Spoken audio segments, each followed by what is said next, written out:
Shalom, bien-aimés dans le Seigneur. Soyez les bienvenus ici sur notre émission où nous parlons de la part de Dieu. Et j'espère que vous êtes bien installés là où est-ce que vous êtes.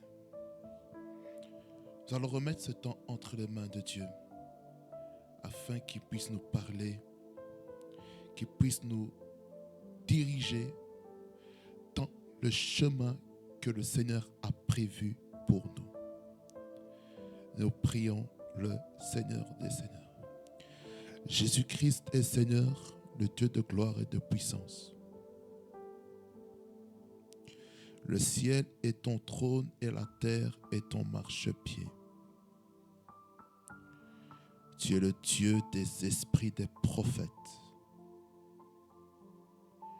Tu es le Dieu qui parle tantôt d'une manière, tantôt d'une autre.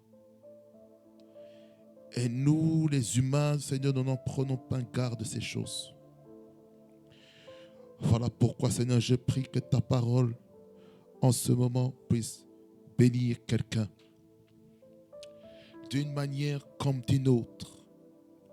Au nom puissant de Jésus-Christ. Que l'onction du Saint-Esprit descende sur ton serviteur afin de communiquer ta parole comme il se doit. Au nom puissant de Jésus, utilise son serviteur, oins-le et communique ta pensée. Au nom de Jésus-Christ, que j'ai ainsi prié. Amen. Bien-aimés dans le Seigneur, nous allons parler d'une thématique que je trouve très importante pour toutes les personnes qui font le ministère sur les réseaux sociaux.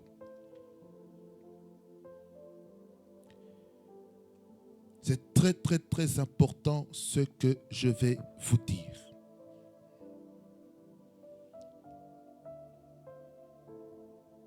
Écoutez-moi très bien. Écoutez-moi très, très bien, bien-aimés dans le Seigneur. Le thème de mon message s'intitule « L'évangélisation sur les réseaux sociaux et ses réalités ». L'évangélisation sur les réseaux sociaux et ses réalités.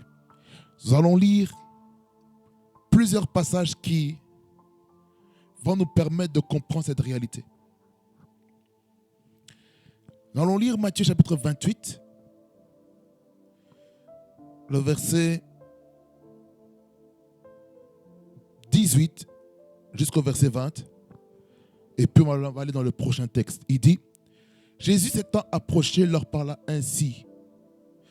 Tout pouvoir m'a été donné dans le ciel et sur la terre. Allez, faites de toutes les nations des disciples, les baptisant au nom du Père, du Fils et du Saint-Esprit, et enseignez-leur à observer tout ce que je vous ai prescrit. Et voici, je suis avec vous tous les jours jusqu'à la fin du monde. Dans Marc, chapitre 16, de verset 15 jusqu'au verset 18, il dit ceci. Puis il leur dit, allez par tout le monde et prêchez la bonne nouvelle à toute la création. Celui qui croira et qui sera baptisé sera sauvé. Mais celui qui ne croira pas sera condamné.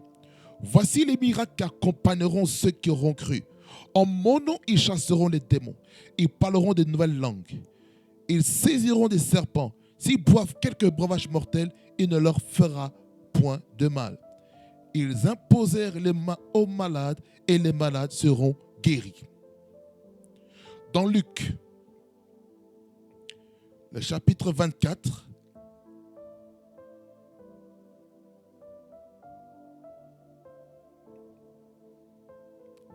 il est écrit ceci.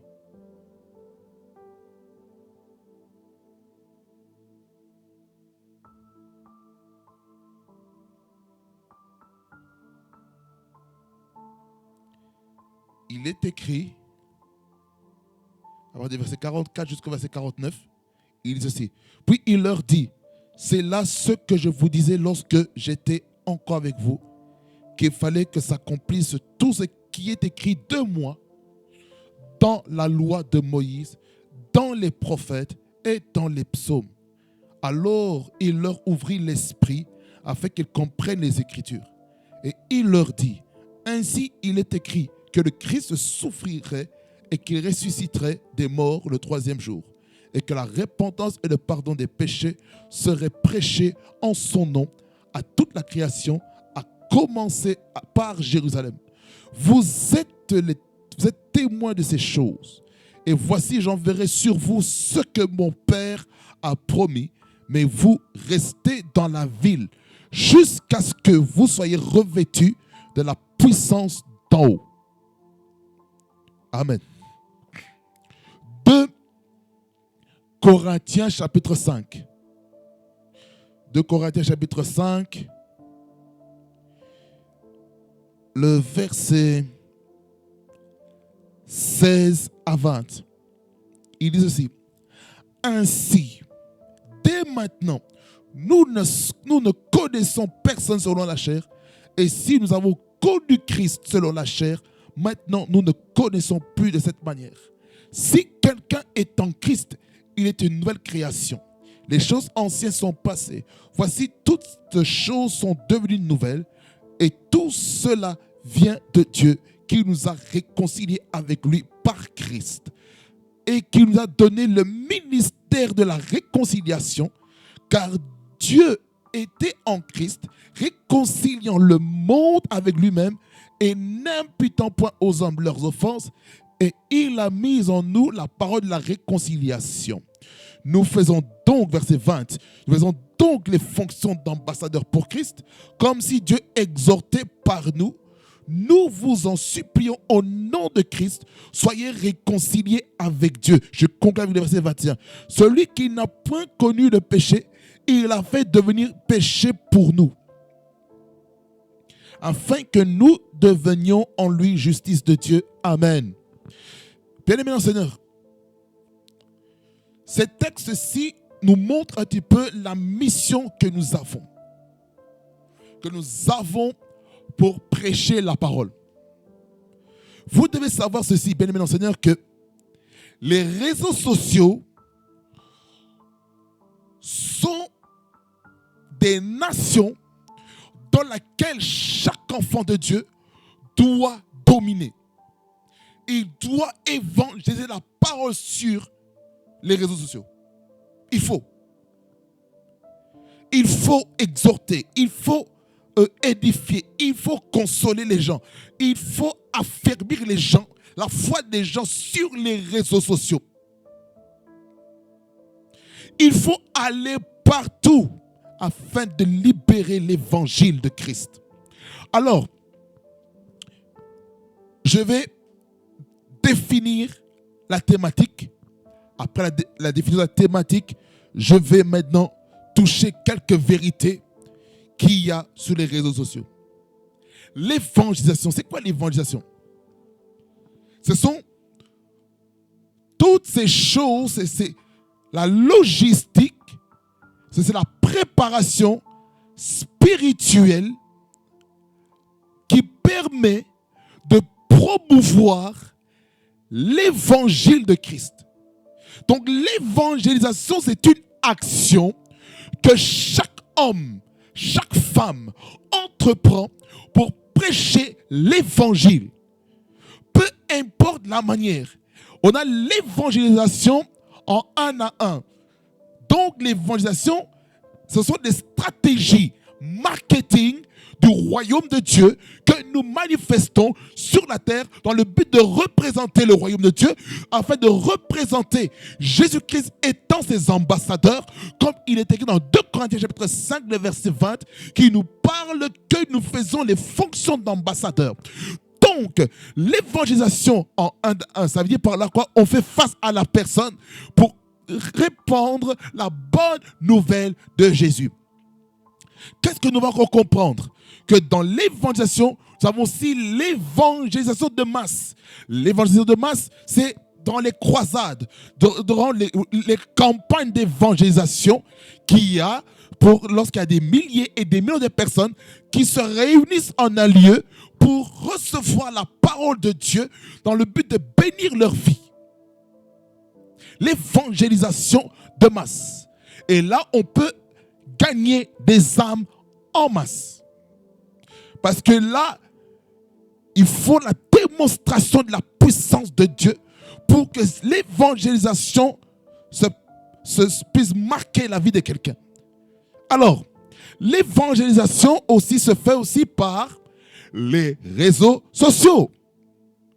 C'est cette technique-là que j'aimerais parler par rapport à l'évangélisation.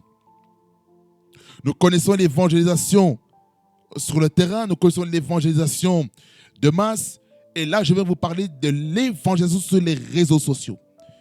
Les réseaux sociaux, ce sont des plateformes que les hommes ont mises en place par inspiration dans le but de connecter le monde entier pour avoir des connexions, des connaissances auprès des hommes et des femmes qui habitent loin et qui ont un intérêt particulier et commun pour vraiment enraciner et être vraiment des personnes solides avec son prochain.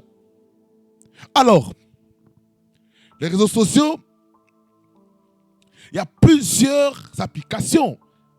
Il y a l'application où il faut publier certaines publications, les vidéos, les shorts, les photos, tout ce qu'il faut, les sondages, la publicité.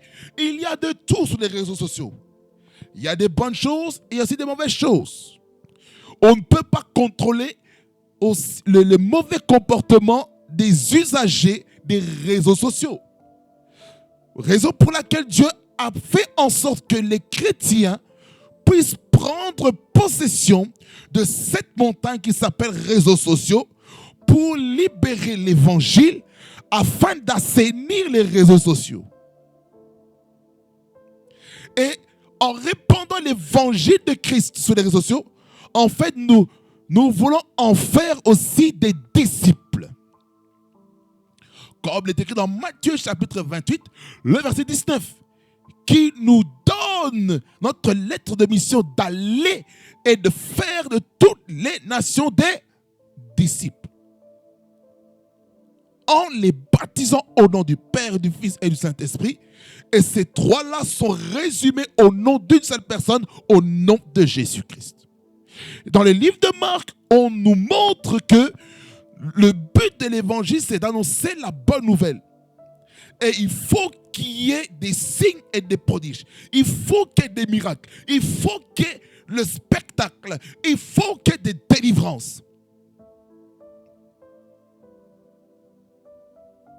Voyez-vous, dans le livre de Luc, on est en train de parler un petit peu de l'accomplissement des promesses qui a été faites au travers Moïse, les prophètes et les psaumes.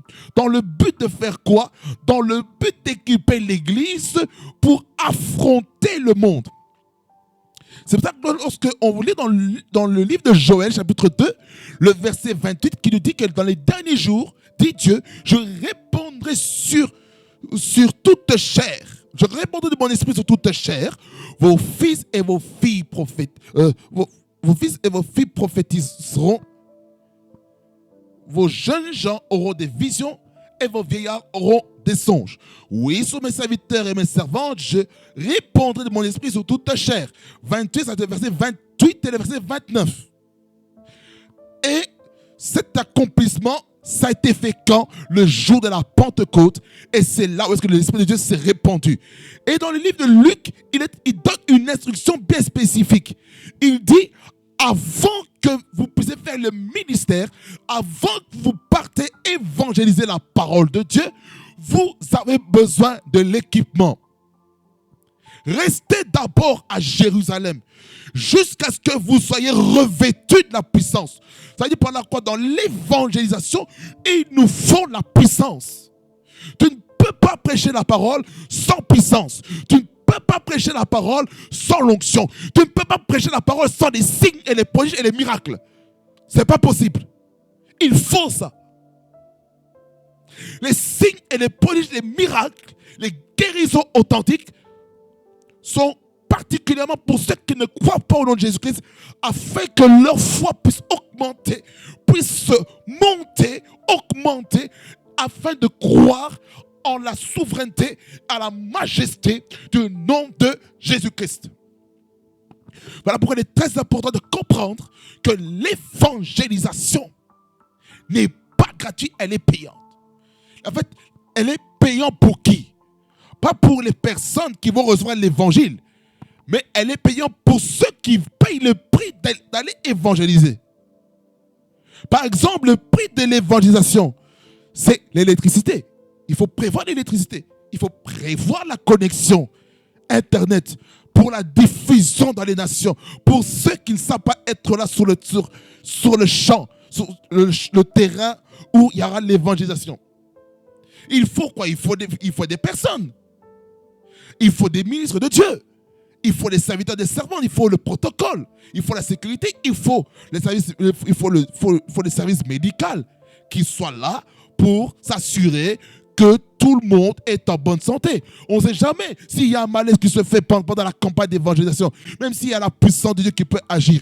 Mais il faut toujours avoir un service médical en stand-by pour éviter qu'il y ait des malaises comme ça. Alors, l'évangélisation n'est pas gratuite. Il y a des gens qui doivent payer l'électricité. Il y a des gens qui doivent acheter le matos. Surtout dans le cadre des réseaux sociaux. Il y a des gens qui doivent installer des programmes. Ils doivent commencer à mettre des scènes, des sources, afin de libérer l'évangile. Il y a des gens qui doivent payer le prix pour faire maintenant la création des contenus, des vidéos et tout cela pour que le peuple de Dieu soit édifié.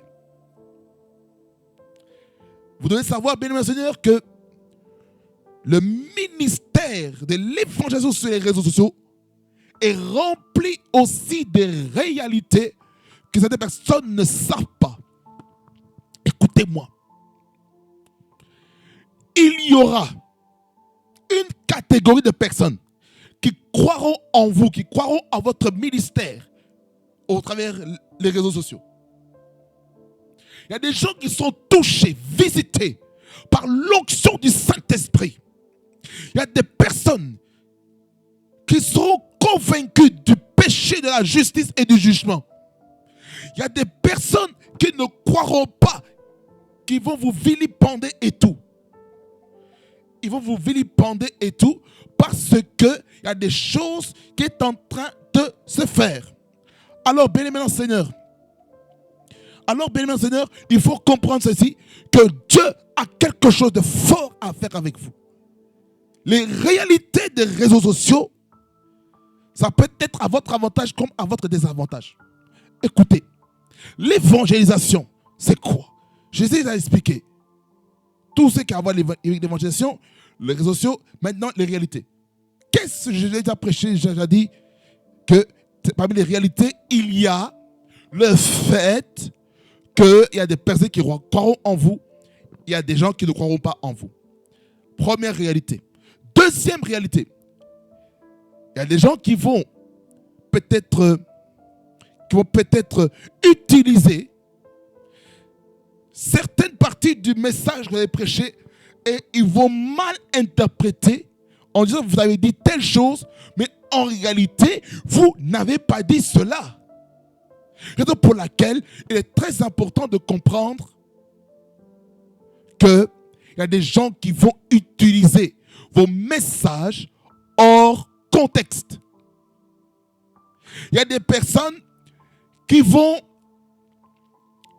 vous lapider gratuitement.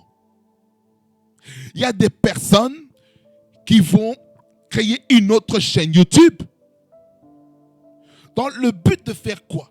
De contredire tout ce que vous êtes en train de dire.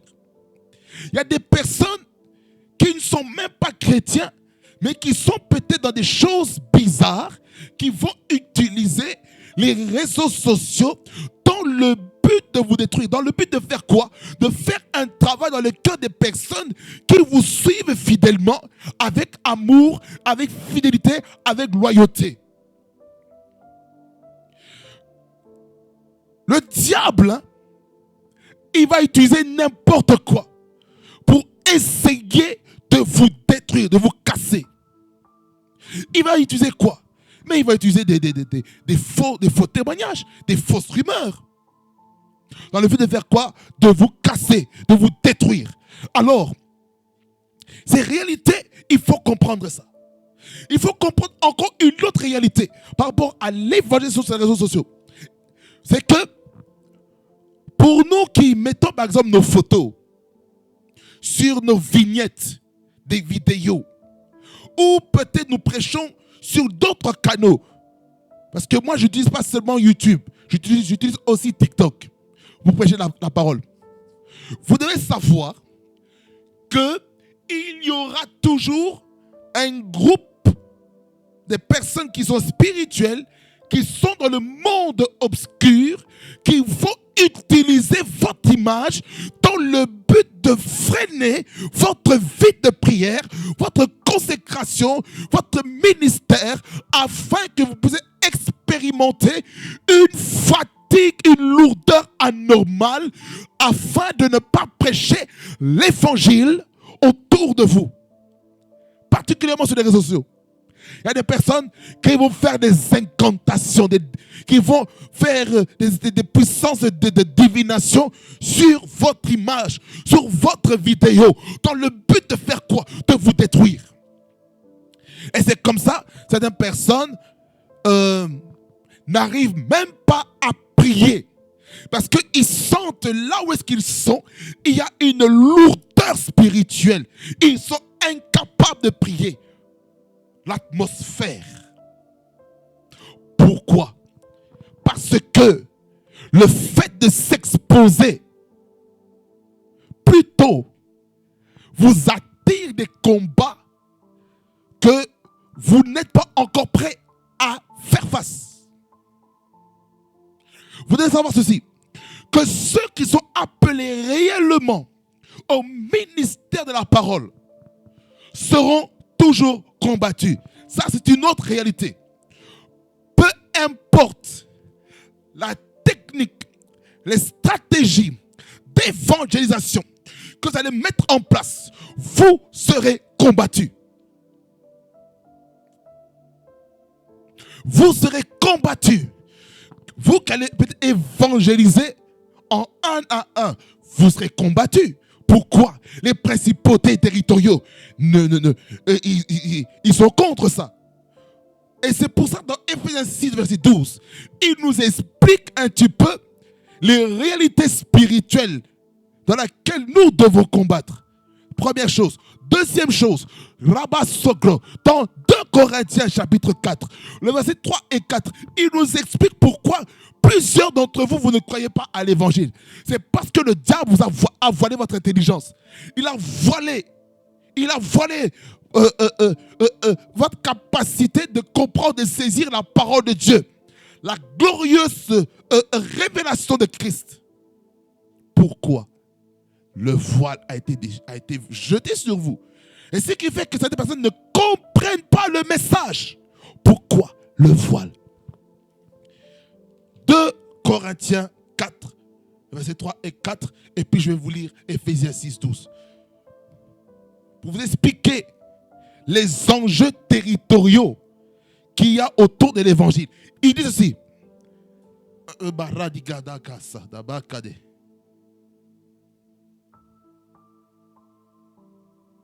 La radabasana senereba bababase inarabasota karabraso masada garia. 2 Corinthiens 4 versets 3 et 4 il dit, version nouvelle seconde ou la version édition nouvelle édition de Genève, il dit, si notre évangile est encore voilé,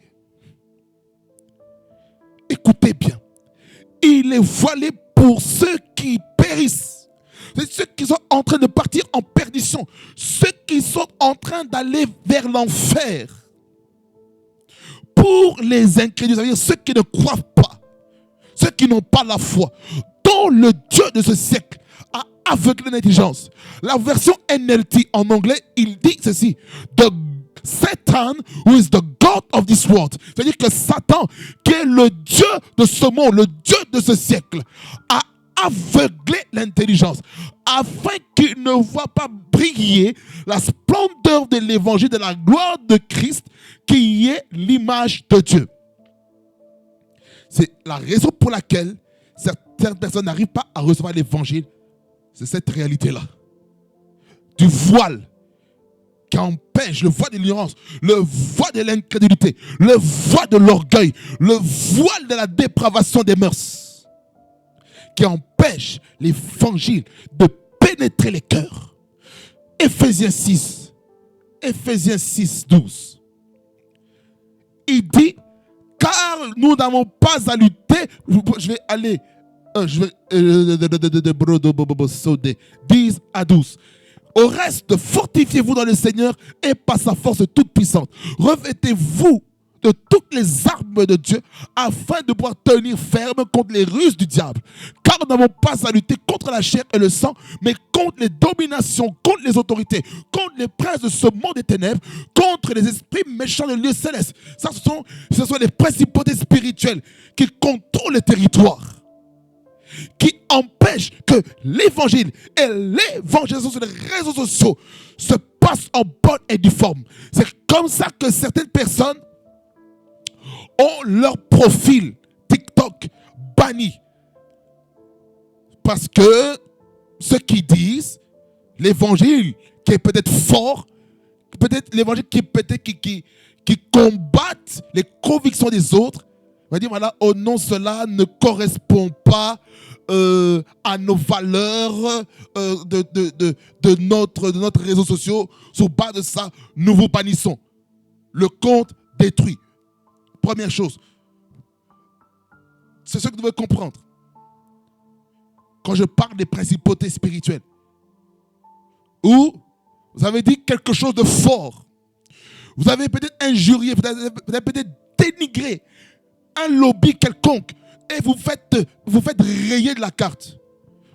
Vous ne pouvez même plus utiliser les réseaux sociaux. Voilà, votre compte est banni pour toujours. Que ce soit Facebook, Instagram, Twitter, TikTok, YouTube. C'est ce que vous devez comprendre. Alors, qu'est-ce que nous devons comprendre? Écoutez. Écoutez. Attentivement. Écoutez très bien ce que je vais dire maintenant. Les réseaux sociaux est dirigé par les forteresses, par des esprits territoriaux qui contrôlent les médias afin que ceux qui doivent se dire pour libérer les captifs de tout système de captivité spirituelle, le diable va faire quoi? Il va toucher quelqu'un de l'entreprise où ces canaux sont utilisés dans le but de vous casser. Dans le but de faire quoi? La persécution. Parce que vous devez savoir que la persécution n'est pas seulement le fait de tuer les chrétiens physiquement. Il y a aussi la persécution sur les réseaux sociaux. Yes. La persécution des réseaux sociaux, ça existe. Combien de serviteurs de Dieu, combien de servants de Dieu ont été persécutés sur les réseaux sociaux à cause de leur message de sainteté, de sanctification et de purification? Combien? Que ce soit les chrétiens francophones, anglophones et toutes les couches de la société des nations. Il y a des persécutions comme ça. Il y a des personnes, Par exemple, en Chine, vous ne pouvez même pas avoir une église en présentiel parce que là-bas, c'est le communiste. C'est le communisme qui règne. Le gouvernement, ce sont des communistes. Ça veut dire que tout ce que le président dit, c'est ce que ce sera. Parce que là-bas, en Chine, il y a aussi des modifications de la Bible en disant que Jésus-Christ est un meurtrier. Pourquoi? Parce que les Chinois ont peur de la puissance de l'évangile. Et c'est pour ça qu'en Chine, il y a des églises souterraines. Et même, écoutez, les cellules des maisons des chrétiens ne peuvent pas se faire. Pourquoi? Parce qu'il y aura maintenant le ministère de la délation, le fait de dénoncer les gens afin de les arrêter et de les amener en prison. Pourquoi? Parce qu'on prêche un évangile qui ne cadre pas selon les valeurs de la société chinoise. Vous voyez, la persécution. La persécution, c'est le fait de ne pas se sentir libre d'exprimer sa propre foi. Raison pour laquelle il est très important de comprendre cette réalité. Des réseaux sociaux. Vous serez persécutés. Il y aura des chaînes YouTube qui sont créées, comme je vous ai dit, qui vont vous descendre en disant ceci. Oh non, les miracles qu'il fait, c'est pas Dieu qui agit, c'est pas le Saint-Esprit qui agit, c'est Belzébul qui agit. Écoutez-moi bien. Par rapport au blasphème, il y a 3 types de blasphème par rapport aux membres de la Trinité, le Père, le Fils et le Saint-Esprit. Le blasphème face au Père Céleste, cela te sera pardonné. Le blasphème face à Jésus-Christ, notre Sauveur, te sera pardonné.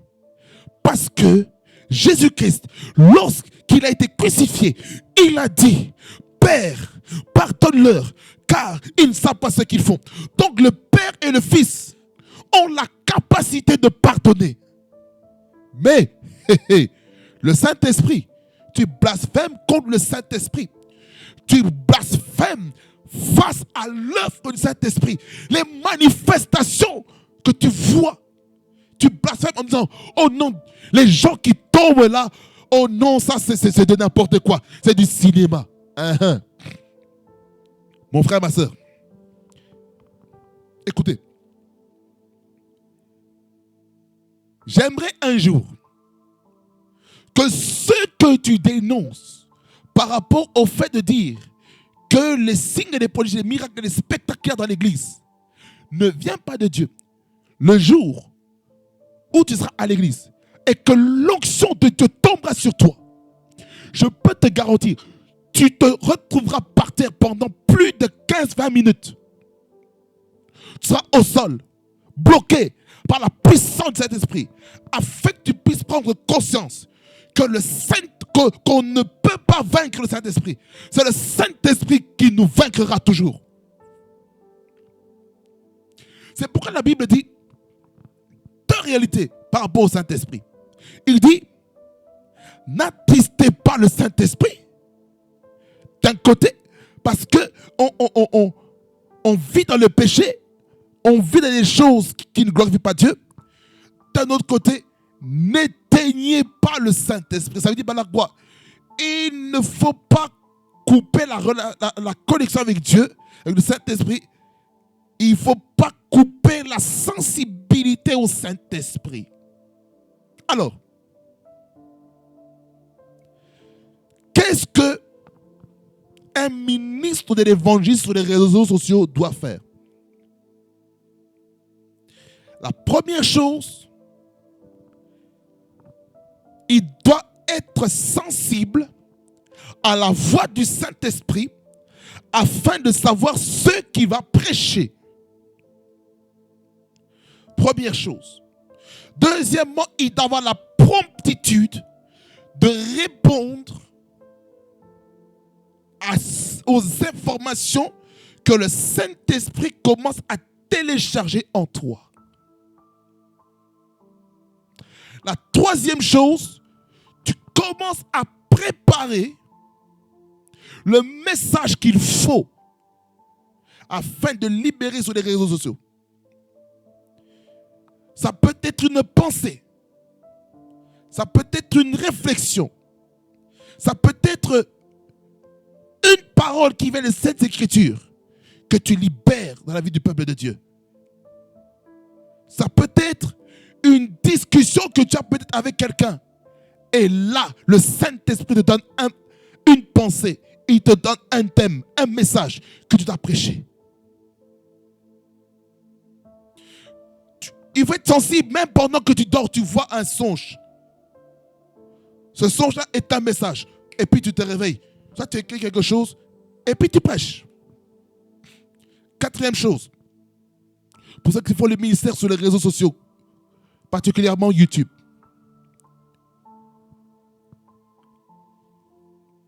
Concevez des vignettes YouTube afin de s'attacher à votre vidéo.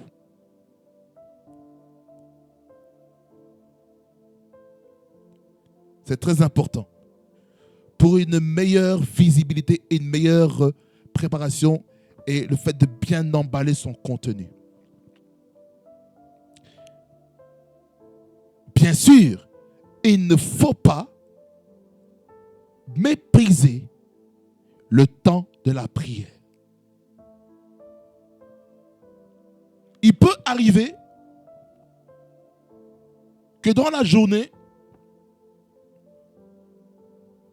par exemple le matin, on n'a peut-être pas eu de message. Mais c'est en rentrant chez soi, là, Dieu dépose un message en toi pour libérer l'évangile.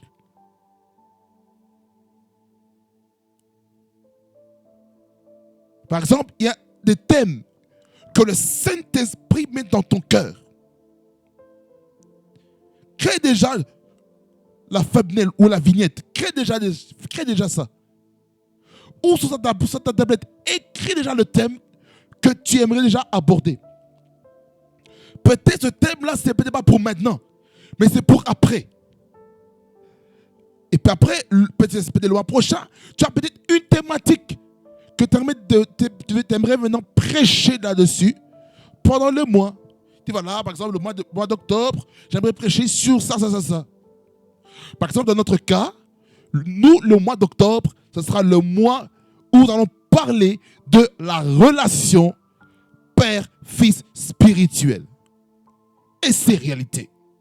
C'est très important de comprendre ces choses-là. Et là, on va définir vraiment la thématique. Parce que c'est très important à savoir. Je ferme. Alors, lorsque tu reçois une thématique, peut-être qu'il n'est peut-être pas urgent, important pour le moment, écris quelque part, mets-le quelque part, la date laquelle tu as reçu le thème. Et puis après, tu vas commencer à travailler, à étudier, à faire une exégèse, une herméneutique, une homilétique par rapport à cela, afin que le peuple de Dieu soit béni. Est-ce que vous comprenez? Une fois que vous avez préparé le message, priez par rapport au message. Et après avoir prié, vous enregistrez la vidéo ou vous faites un direct et vous êtes en train de prêcher à la terre entière. Facebook, YouTube, Instagram, TikTok, peu importe la plateforme, nous sommes là pour prêcher l'évangile. Il y a certaines personnes, certains prédicateurs, leur chair se trouve à l'église. Il y a d'autres, leur chair se trouve chez eux, à la maison. Certains, leur chair se trouve au lieu du travail. Certains, leur chair se trouve dans la rue. Certains, leur chair se trouve dans le centre commercial. Il y a d'autres, leur chair se trouve dans la gare, lieu public. D'autres, c'est dans les métros. D'autres, c'est dans le tram. D'autres, c'est dans le bus. D'autres, c'est dans le train. Mais dans le train, il y a certains trains dans lesquels il y a la zone silencieuse. Tu vas faire comment pour prêcher l'évangile là? Impossible. Alors, il faut réfléchir aux différentes stratégies. Après que tu aies prêché l'évangile, rassure-toi que les autres ont compris. Je dis beaucoup de choses parce que le ministère des réseaux sociaux doit être fait par des personnes qui ont réellement un appel pour les réseaux sociaux. Ça, c'est un ministère. On a souvent eu on a l'impression que le ministère, c'est uniquement dans l'église. Mais vous vous trompez. Vous vous trompez. Il y a des gens qui n'auront jamais, qui vont peut-être même pas prêcher dans l'église, là où est-ce que leur père spirituel se trouve. Il y a d'autres, c'est dans les extensions. C'est là où est-ce que Dieu va vous utiliser puissamment. Il y a d'autres personnes qui ont un appel pour le ministère de la parole.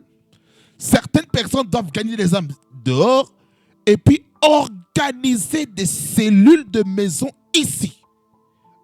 Dans le but de faire quoi? De faire le culte, de faire l'église de maison. Parce que dans l'église primitive, il fallait distinguer deux types d'églises. Il y a l'église du temple où tous les chrétiens se rassemblent pour invoquer le nom du Seigneur Jésus. Deuxième type d'église, c'est l'église de maison. L'église de maison, c'est là où est-ce qu'il y a les familles.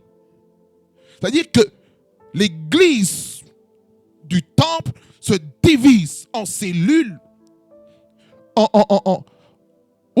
cellules de maison, dans le but de faire quoi? D'avoir un temps de communion fraternelle auprès de la parole, la prière, l'adoration.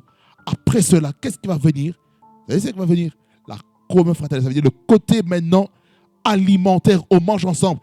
Après le côté spirituel, on va traiter maintenant l'aspect social, relationnel.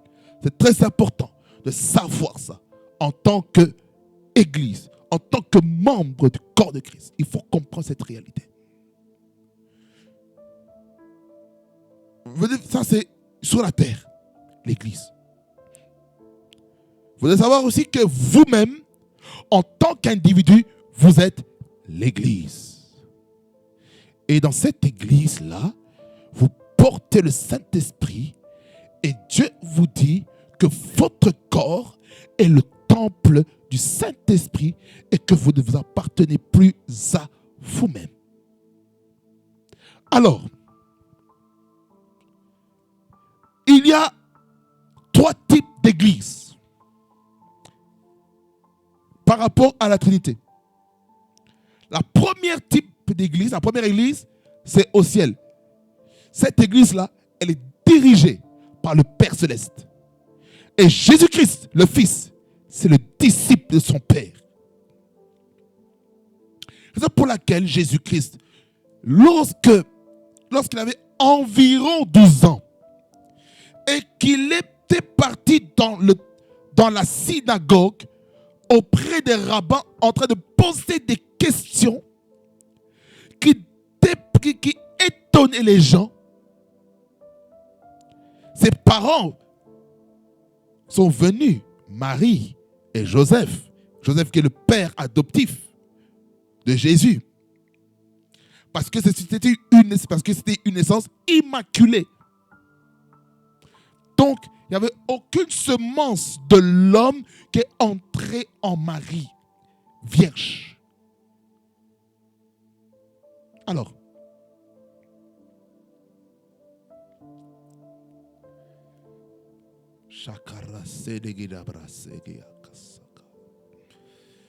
qu'est-ce que nous devons comprendre par rapport à l'Église du ciel? Jésus-Christ est le disciple de son Père. Étant disciple de son Père, Jésus n'a fait que refaire ici sur l'Église en bas qui est dirigée par lui, Christ, en dupliquant le modèle du ciel sur la terre. Donc, Jésus-Christ ne pouvait rien faire sans le Père. Car Jésus-Christ était dans le Père et le Père était dans le Fils.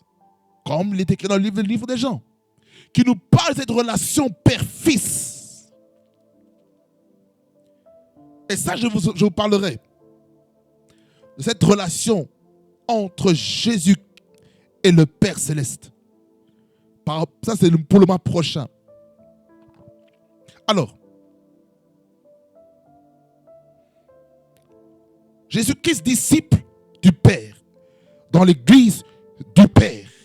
Et dans l'église du Père, il y a des myriades et des myriades et des milliers de personnes qui se trouvent dans ce culte-là.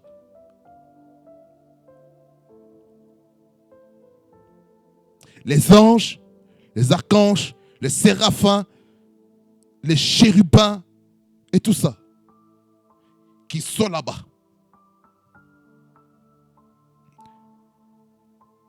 On a les saints de l'Ancien Testament et du Nouveau Testament et ceux de notre génération qui sont partis rejoindre le Seigneur en esprit, mais dont leur corps demeure sur la terre. Ça, c'est l'église du Père. L'église du Fils, Jésus, avait sous sa responsabilité les 12 disciples. Les 12 disciples étaient le protocole, ils étaient le trésorier, ils étaient secrétaires, ils étaient service d'ordre, ils étaient tout.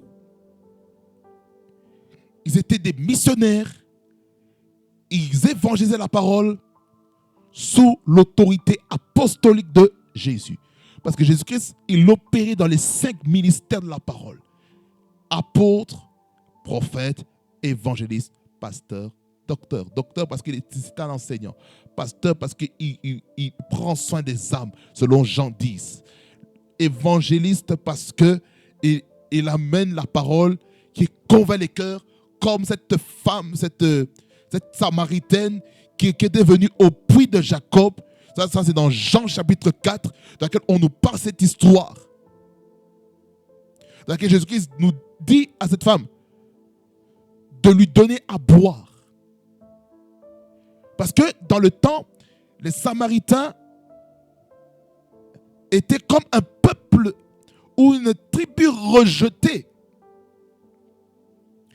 par la nation d'Israël et la nation de Juda. Alors, évangéliste parce que elle a été gagnée à Christ, elle a amené une multitude de personnes, elle a mené la foule de la Samarie pour rencontrer Jésus afin d'être touché et impacté par la parole.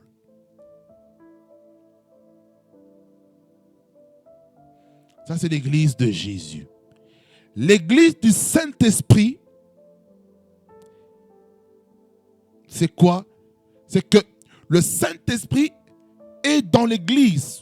Il habite en nous.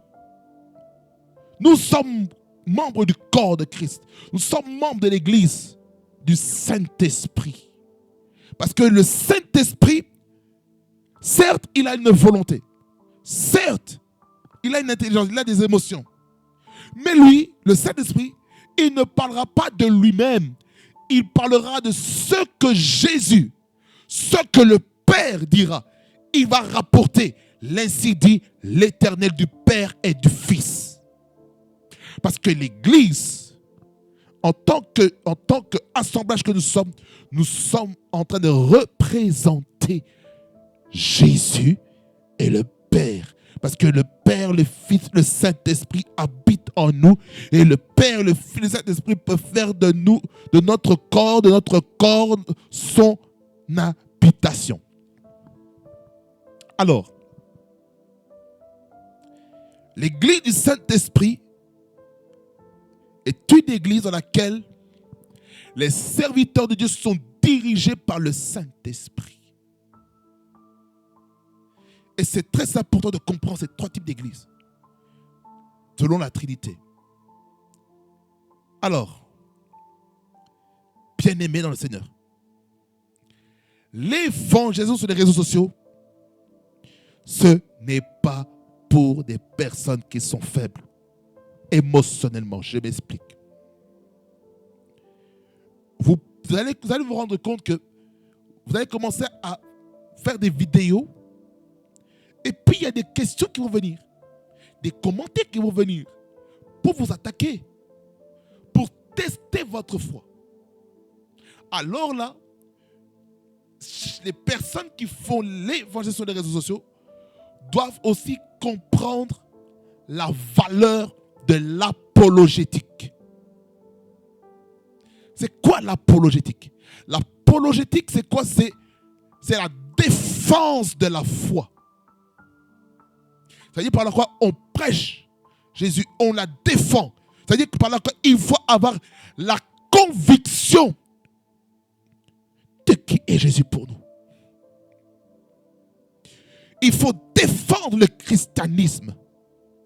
Je n'ai pas dit défendre le pentecôtisme ou le protestantisme ou le catholicisme. Je n'ai pas parlé de ça. Je n'ai pas parlé de défendre le branhamisme ou le kibanguisme ou peu importe les ismes que nous les hommes, nous avons ajouté pour rendre les messages des serviteurs de Dieu comme si c'était extraordinaire.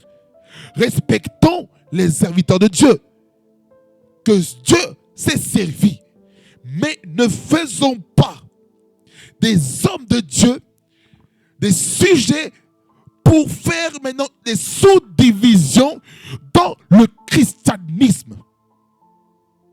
Alors,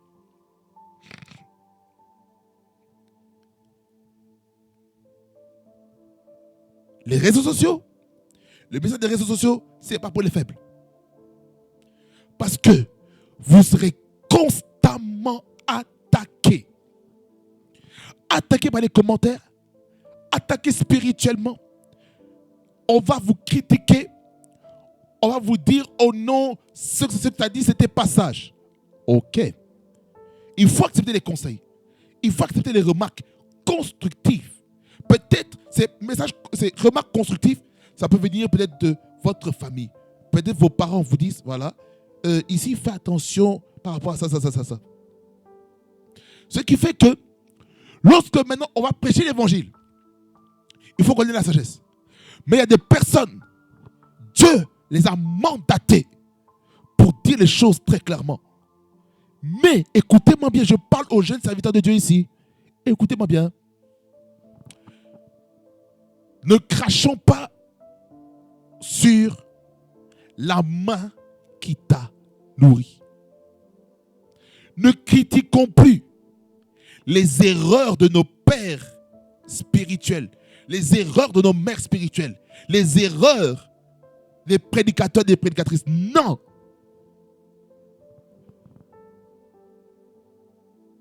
Certes, dans la théologie, lorsqu'on est formé,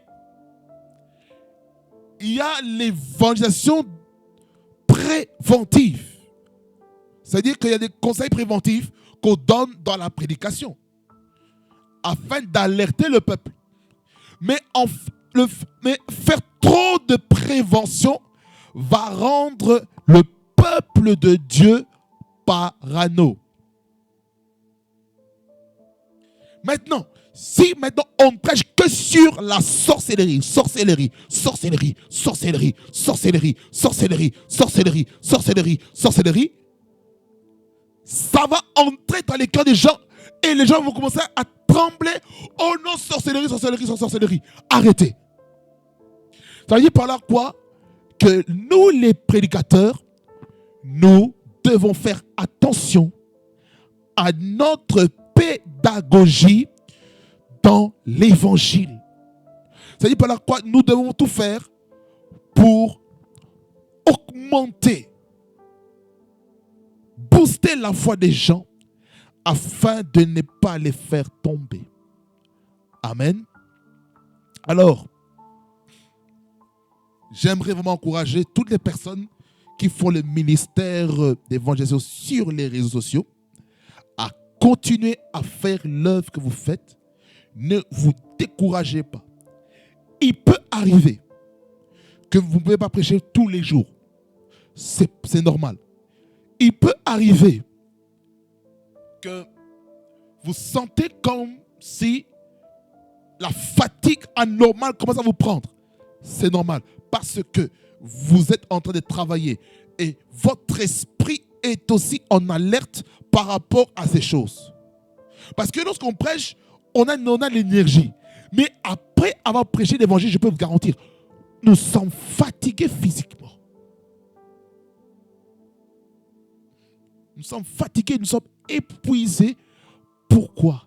Parce que nous avons dépensé de l'énergie spirituelle qui s'appelle quoi? L'onction du Saint-Esprit, le manteau prophétique qui permet de faire des choses en profondeur. Et là, ici, je sens ce message-ci a pris une tournure doctorale, une tournure vraiment d'un enseignant, afin qu'on puisse comprendre des choses. Ce message-ci, ce n'est pas seulement un message pour prêcher. Ce n'est même pas une prédication, c'est ça, c'est un enseignement. Parce que je n'ai pas été dans le prophétique. Parce que ce message-ci, c'est pour vraiment stimuler quelqu'un, c'est pour encourager quelqu'un à continuer à faire le ministère sur les réseaux sociaux. Continuez. Priez le Seigneur avec qui vous inspire ce que vous devez prêcher. Continuez dans cette lignée, dans cette conduite. Quelqu'un peut dire un vrai amen là où est-ce qu'il est. Alors, j'aimerais dire ceci. Lorsque vous sentez des blocages, bien-aimés dans le Seigneur, mettez de côté un peu le ministère. Passez plus de temps dans la prière, dans la présence de Dieu. Prenez des temps de retraite.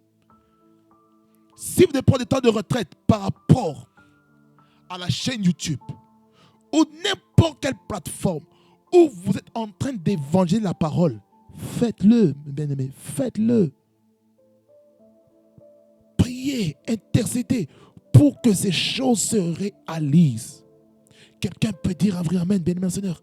Alors, frères et sœurs, restons accrochés à Jésus, lui qui est l'auteur et le consommateur de notre foi. Quelqu'un dit amen. Que le Seigneur vous bénisse abondamment, qu'il vous fasse beaucoup de bien et qu'il vous aide à continuer le ministère de l'évangélisation sur les réseaux sociaux. Amen. J'entendrai, je verrai comme jamais. Si le Dieu des esprits, des prophètes me touche, j'entendrai, je verrai comme jamais. Si le Dieu d'Élie Libère le feu qui vient du ciel. J'entendrai, je verrai comme jamais. Si le Dieu de Moïse, tu séparas la mer en deux, j'entendrai, je verrai. Marabasokoto. Yelelelebosa. Yeleleleboshe.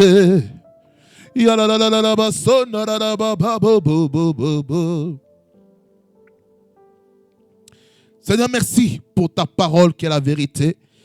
Cette parole qui nous fait du bien, cette parole qui nous amène à comprendre les enjeux, les réalités qui se cachent derrière le ministère de l'évangélisation sur les réseaux sociaux. Père, je prie, Seigneur, que celui qui est appelé au ministère de l'évangélisation sur les réseaux sociaux, je prie au Dieu que tu l'équipes, que tu l'amènes loin, que tu l'amènes dans les hauteurs, que tu lui révèles les choses cachées, afin de bénir le peuple de Dieu, afin de libérer les vies, afin de libérer les âmes de l'esprit de l'esclavage, de l'esprit de la servitude. Au nom de Jésus-Christ, je prie au Dieu que tu équipes mon frère et ma sœur afin de confronter les principautés territoriaux dans lesquels il dépend au nom de Jésus-Christ, afin que l'évangile soit répandu sur les nations au nom puissant de Jésus-Christ. Marabaso kloto kabababa. Glorifie ton nom, Seigneur. Dans la vie de tous les prédicateurs et les prédicatrices qui évangélisent ta parole sur les réseaux sociaux. Bénis-les, Seigneur. Sanctifie-les. Garde-les purs. Seigneur, que la sanctification, la sainteté fasse partie intégrante de notre vie étant prédicateur sur les réseaux sociaux. Au nom de Jésus, toutes les choses qui empêcheraient l'évangile d'être efficace, d'être forte, d'être profond, soient détruites au nom puissant de Jésus-Christ.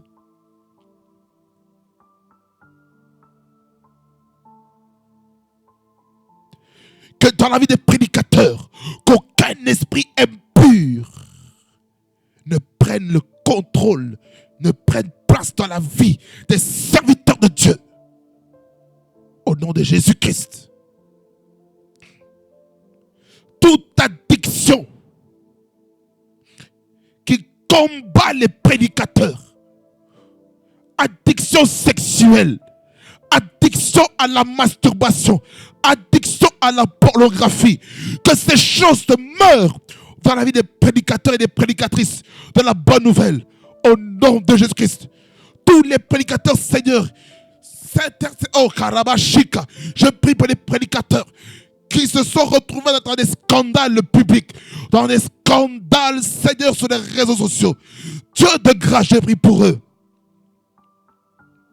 afin que tu les relèves et que tu les fortifies, afin d'accomplir ta volonté parfaite. Au nom puissant de Jésus-Christ. Au nom de Jésus.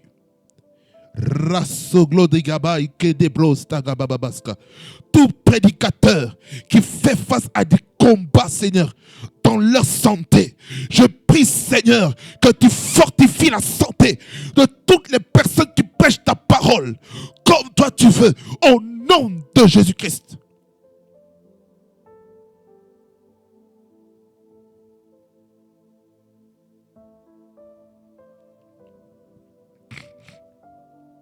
Shekatori Masadaga Baba Santa Caribro Sokoto Gabaka Sadegre Grostogo Bakai Riposente Kayo Lopraite Casta Sokroto Marabaskete de Brosigre Bababaska Shedere Brosogre Bababaska. Maintenant, nous sommes dans le prophétique. Reposhikatoska kabaka. Rakoto klasto klosto ke yamakloto. Lola basro kloto klabasa de iglesia baba. Sokrata kabak stoglotoke abababaska. Seigneur, fais un nettoyage dans la vie de chaque prédicateur. Lave-nous, Seigneur. Purifie-nous, Seigneur. Sanctifie-nous, Seigneur. Que nos pensées soient pures. Que nos raisonnements soient purs. Que nos yeux soient purs. Que nos oreilles soient pures.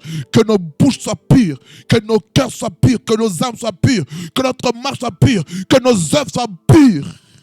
Alléluia. Que nos vies de prière soient pures.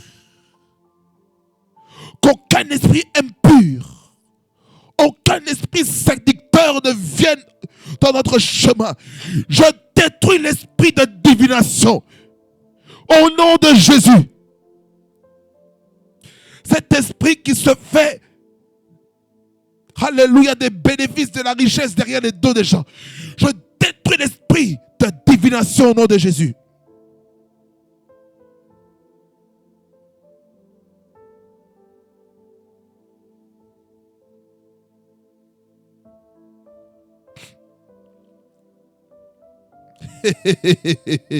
Shakarabra Sadagai Santo Korebas Kolorobro Sedege Marada Bababaska Shekrosto Kababababababababasko Shedebos Rebebebes Rebebebes Rebebebes Holy Ghost ezofada makadaba boboko sada bababaska.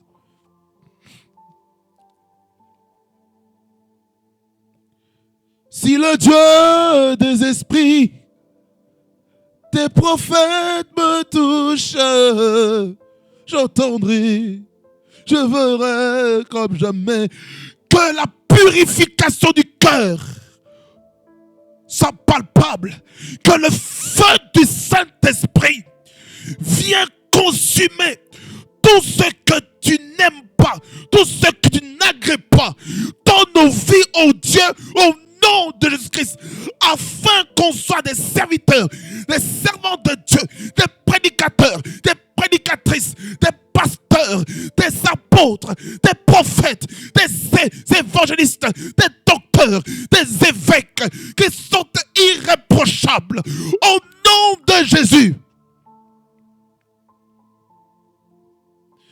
Seigneur, au nom de Jésus,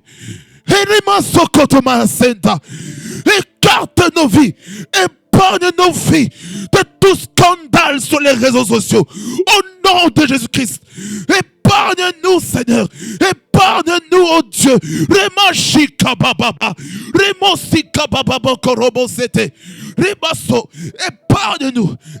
épargne-nous, épargne-nous, épargne-nous, oh Dieu.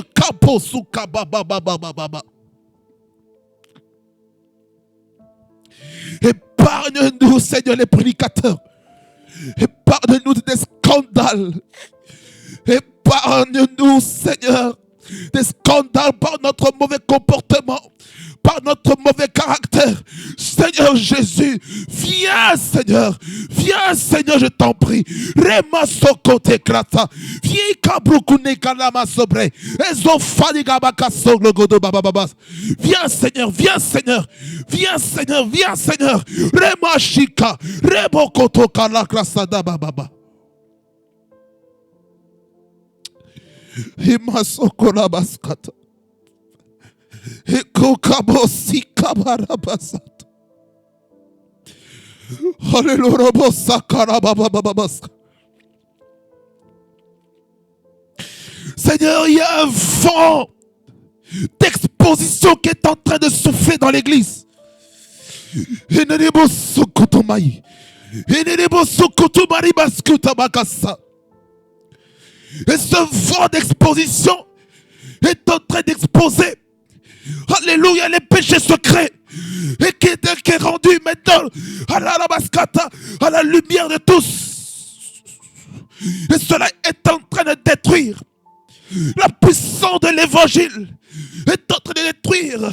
Le christianisme est en train de détruire l'image de l'Église.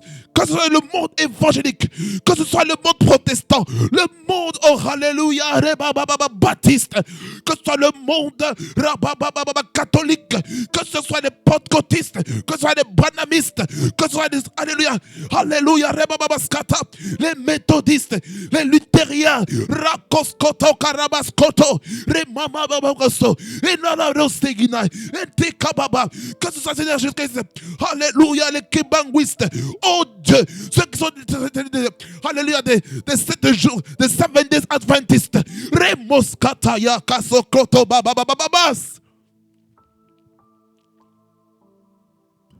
Que ce soit l'armée du salut, que peu importe la dénomination, Seigneur, je t'en supplie. Viens, Seigneur, purifier tes enfants, oh Dieu. Purifie-nous, Seigneur. Purifie-nous, Seigneur. Purifie, Seigneur. Purifie ton Église. Que ton feu vienne consumer toute plante, toute racine. Tu n'as pas planté en nous, oh Dieu.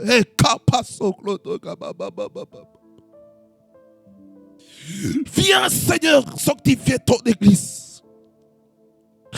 Viens sanctifier ton Église. C'était que les bros.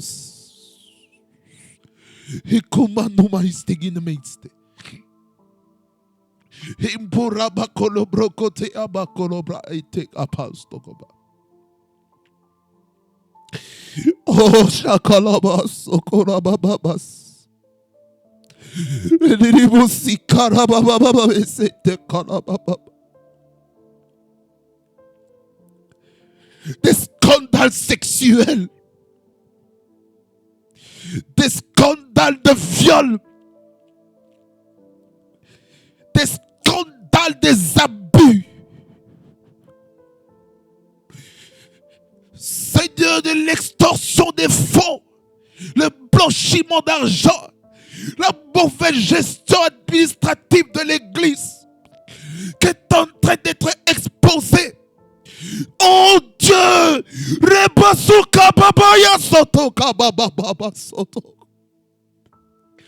les vrais serviteurs de Dieu sont en train de souffrir, Seigneur, à cause d'un petit groupe de personnes qui sont en train d'amener l'opprobre, en train d'amener l'humiliation sur l'Église, afin de s'enrichir sur les dos des autres. Oh Dieu, et les babas, et que de la babayas.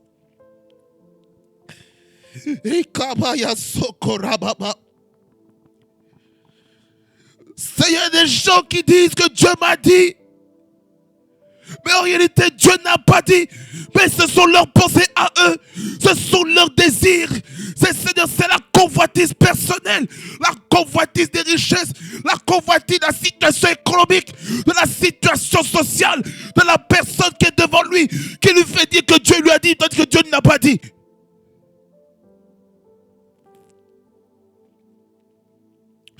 Miséricorde, Seigneur, pour ces personnes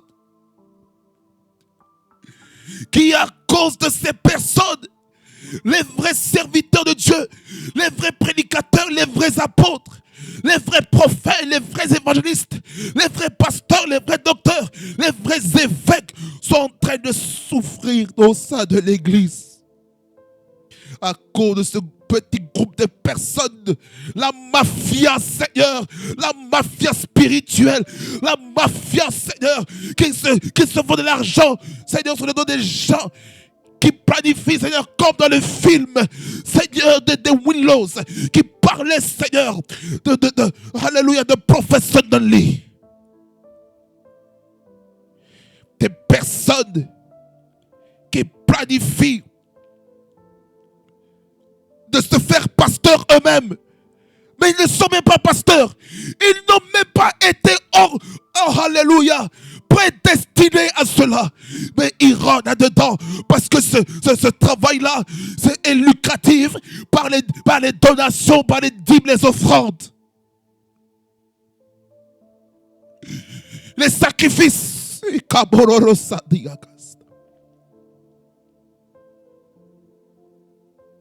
Jésus-Christ, aide-nous, Seigneur, aide-nous. Aide-nous, Seigneur, aide-nous à rester enracinés en toi. Aide-nous, Seigneur, à ne pas, Seigneur, nous détacher de tes voies. Aide-nous, Seigneur, à rester dans la vérité. Aide-nous à rester dans l'authenticité de notre appel. Aide-nous à être authentique dans l'onction, dans notre intimité avec toi, Seigneur.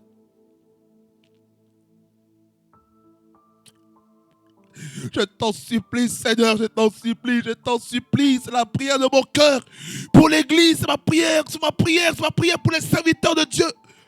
C'est ma prière, c'est ma prière, c'est ma prière, Seigneur, c'est ma prière.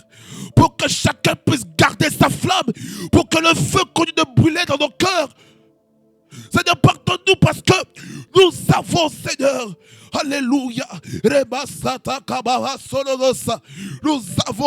avons fait l'œuvre de Dieu sans le feu. Et nous-mêmes, nous nous sommes fait consumer. À cause du fait que nous n'avons pas eu le feu en nous. Mais ton feu, Seigneur, que tu es en train d'agir maintenant, est en train, Seigneur, de révolutionner la vie afin de comprendre, Seigneur, ta volonté.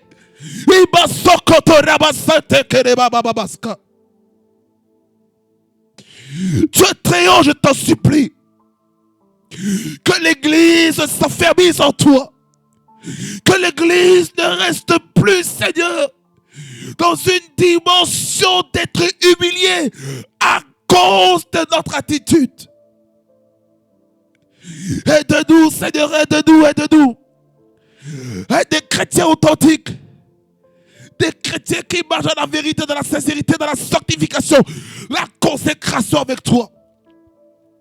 La consécration spirituelle, la consécration, alléluia, des pensées, la consécration du ministère, la consécration de la marche, la consécration de notre travail, la consécration de notre bouche, la consécration de notre main, la consécration de nos pieds, la consécration de nos yeux, la consécration de nos oreilles, la consécration de nos émotions, de nos cœurs, oh Dieu, afin de rendre notre ministère efficace au nom puissant de Jésus. Seigneur, merci pour ce fardeau d'intercession que tu libères. Je te rends grâce, Seigneur, parce que tu fais ton œuvre comme toi tu veux et pas comme les hommes veulent. Merci Dieu très haut pour ton règne de ton amour. Louange, honneur, majesté te reviennent au nom puissant de Jésus. Au nom puissant de Jésus, que j'ai ainsi prié. Amen. Bien-aimés dans cette heure, que le Seigneur vous bénisse abondamment, qu'il fasse beaucoup du bien, qu'il vous permette maintenant de rester concentré sur Christ, l'auteur et le consommateur de votre foi. Restez dans la prière, bien-aimés dans cette heure. Priez pour nous qui prêchons la parole, afin qu'on puisse demeurer ferme dans la parole de Dieu. Priez pour nous.